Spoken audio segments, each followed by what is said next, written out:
وینقض مسح الخف اربعۃ اشیاء، فرماتے ہیں کہ توڑ دیتی ہیں مسح موزہ کو چار چیزیں۔ یہاں سے نواقض مسح خفین کو بیان کر رہے ہیں۔ کہتے ہیں کہ چار چیزیں ہیں کہ جو موضوع کے مسح کو توڑ دیتی ہیں۔ پہلی چیز کل شیء ینقض الوضوء، ہر وہ چیز کہ جو وضو کو توڑ دیتی ہے وہ مسح خفین کو بھی توڑ دیتی ہے۔ تو جب مسح خفین ٹوٹے گا تو اس صورت میں موزوں کا اتارنا کوئی ضروری نہیں ہوگا، بلکہ محض ان پہ جو ہے وہ مسح کر لینا یہ کفایت کر جائے گا۔ کل شیء ینقض الوضوء، ہر وہ چیز جو توڑ دیتی ہے وضو کو وہ مسح خفین کو بھی توڑ دیتی ہے۔ ونزع خف ولو بخروج اکثر القدم الی ساق الخف، اور موزے کا کھینچنا اگرچہ پاؤں کے اکثر حصے کے نکلنے کے ساتھ ہو، الی ساق الخف، موزے کی پنڈلی کی طرف سے۔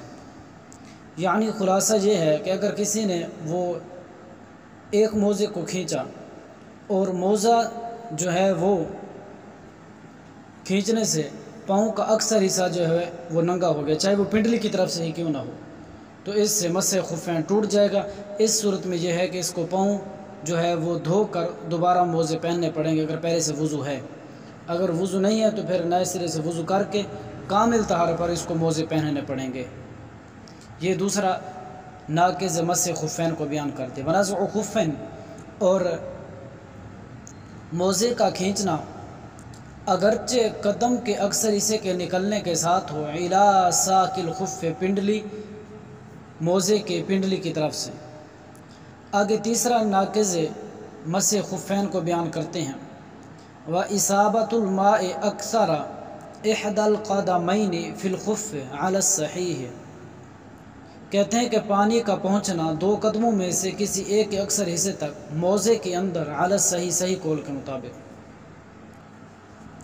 قدمین میں سے کسی ایک قدم کے اکثر حصے تک موزے کے اندر پانی پہنچ جائے، اس سے مسح خفین ٹوٹ جاتا ہے۔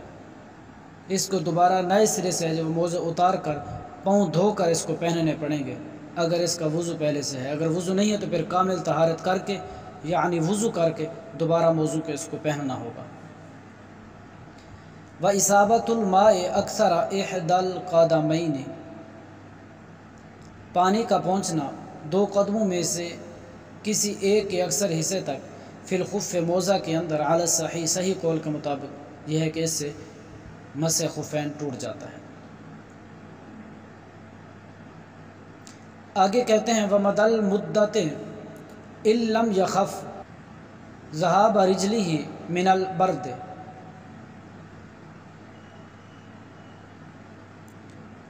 مدت کا پورا ہو جانا اگر نہ ہو خوف اس کے پاؤں کے ضائع ہونے کا، من البرد، سردی سے،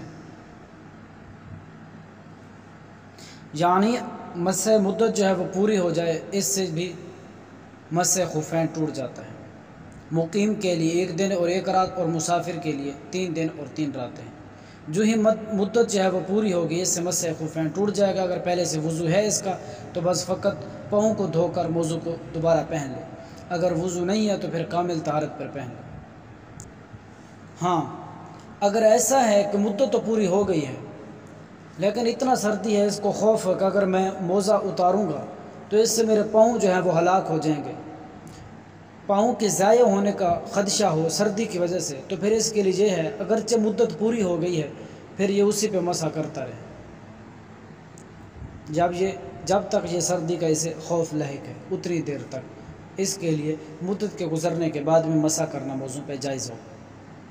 وَمَدَ الْمُدَّةِ، اور مدت کا پورا ہو جانا، إِن لَمْ يَخَفْ، اگر نہ ہو خوف اس کے پاؤں کے ہلاک ہونے کا، من البرد، سردی سے۔ آگے فرماتے ہیں وَبَعْدَ الثَّلَاثَةِ الْأَخِيرَةِ، آخری 3 کے بعد،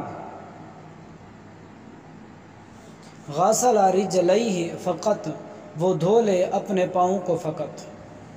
آخری جو 3 ناقض وضو بیان کیے ہیں ان کے اندر اگر پہلے سے وضو ہو تو موضوع کو اتار کر پاؤں کو دھو کر پھر دوبارہ موزے پہن لے۔ پہلی صورت کے اندر جو پہلا ہم نے ناقض وضو بیان کیا ہے اس میں موزوں کا اتارنا ضروری نہیں ہے، بلکہ فقط ان پہ وضو جب کریں گے تو ان پہ فقط مسح کر لیں گے، اتارنے کی ضرورت نہیں ہے۔ یہ مسئلہ بیان کیا۔ وبعد الثلاثۃ الاخیرۃ، اور آخری 3 کے بعد وہ دھو لے اپنے پاؤں کو فقط، اگر پہلے سے وضو ہو۔ آگے فرماتے ہیں ولا يجوز المسح على امامۃ، نہیں ہے جائز مسح کرنا امامہ پر۔ اگر کوئی شخص امامہ پہ مسح کرتا ہے اس کے اندر وضو کے اندر تو اس کے لیے یہ جائز نہیں ہے، مسح جو ہے وہ نہیں ہو۔ آگے وقلنسوۃ، اور ٹوپی پر مسح کرنا بھی جائز نہیں ہے۔ وبرقع، اور برقعے پہ عورت کوئی مسح کرتی ہے وضو کے اندر، ظاہر ہے سر پر مسح کرنا جو ہے وہ فرض ہے، تو کوئی جو ہے وہ مسح کر لے فقط برقعے پر یا ٹوپی پر یا پگڑی پر تو اس سے مسح نہیں ہوگا۔ وقفازین، اور دستانوں پر مسح کرنا بھی جائز نہیں ہے۔ ظاہر وضو کے اندر ہاتھوں کا کلائیوں سمیت دھونا یہ ضروری ہے، کسی نے دستانے چڑھائے ہوئے ہوں اور وہ اوپر وہ مسح کر لے دستانوں پہ، دھوئے نہ ہاتھوں کو، تو اس کے لیے جائز نہیں ہے۔ امامہ پر، ٹوپی پر اور برقعے پر اور دستانوں پر مسح کرنا جائز نہیں ہے۔ آج کے سبق کا یہیں پہ اختتام کرتے ہیں۔ السلام علیکم ورحمۃ اللہ وبرکاتہ۔